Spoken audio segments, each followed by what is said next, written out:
ये कहानी सिर्फ देवताओं और असुरों की नहीं है।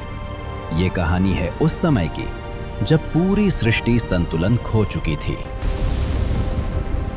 जब शक्तिशाली भी कमजोर पड़ने लगे थे और अंधकार धीरे धीरे हर दिशा में फैल रहा था। क्या आपने कभी सोचा है कि अगर उस समय कोई आगे ना आता तो इस सृष्टि का क्या होता? देवता जो कभी शक्तिशाली थे अब थक चुके थे। उनकी शक्ति, उनका तेज, सब कुछ कम हो चुका था। इंद्र जो स्वर्ग के राजा थे आज स्वयं असहाय बैठे थे। चारों ओर हार, निराशा और डर था। वहीं दूसरी ओर असुर अपनी शक्ति के चरम पर थे। उनका अहंकार दिन ब दिन बढ़ता जा रहा था। जब कोई रास्ता नहीं बचा तब सभी देवता पहुंचे भगवान लॉर्ड विष्णु के पास। विष्णु जो सृष्टि के पालनहार हैं, उन्होंने एक ऐसी योजना बनाई जो पहले कभी नहीं सोची गई थी। उन्होंने कहा, अगर शक्ति चाहिए तो अमृत चाहिए, लेकिन अमृत आसानी से नहीं मिलेगा।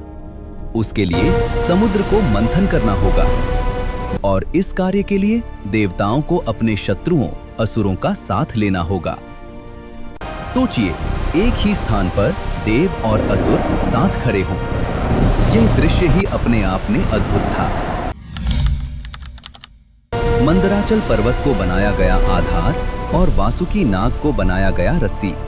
जैसे ही मंथन शुरू हुआ, समुद्र की गहराइयां हिल उठी, लहरें ऊंची उठने लगीं, आकाश में बादल गरजने लगे। हर खींच, हर प्रयास सृष्टि को बदल रहा था। मंथन के साथ एक एक करके दिव्य रत्न निकलने लगे। कामधेनु जो हर इच्छा पूरी कर सकती थी, उच्चश्रवा एक दिव्य घोड़ा, स्वर्ग की अप्सराएं जिनकी सुंदरता का कोई वर्णन नहीं, और फिर समुद्र से प्रकट हुई माता लक्ष्मी। चारों ओर प्रकाश फैल गया, शांति, सौंदर्य और समृद्धि का प्रतीक। लेकिन हर कहानी में एक मोड़ आता है। अचानक समुद्र से निकला एक भयानक विष, हलाहल, इतना शक्तिशाली कि उसकी गर्मी से ही सब कुछ जलने लगा। देवता, असुर, कोई भी इसके प्रभाव से बच नहीं पाया। चारों ओर चीख पुकार मच गई। कोई इधर भाग रहा था, कोई उधर। डर इतना बढ़ चुका था कि कोई सोच भी नहीं पा रहा था, क्या अब सब कुछ खत्म हो जाएगा?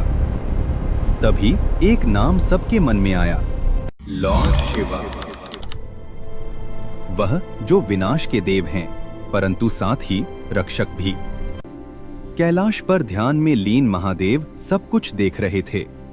उनकी आंखों में न क्रोध था न भय, सिर्फ करुणा।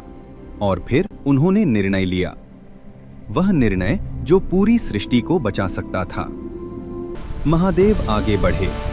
उन्होंने अपने हाथों में उठाया वह घातक विष और बिना किसी भय के उसे पी लिया।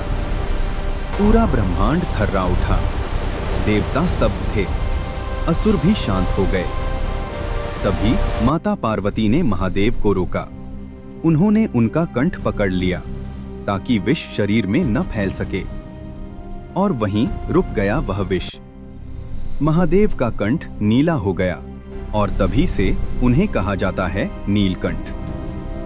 विष का प्रभाव रुक गया, सृष्टि फिर से संतुलन में आ गई। डर धीरे धीरे खत्म होने लगा और शांति लौट आई। यह कहानी हमें सिखाती है कि सच्ची शक्ति दूसरों को हराने में नहीं, बल्कि दूसरों को बचाने में होती है। महादेव सिर्फ एक देवता नहीं, एक भावना है, एक अनुभव है।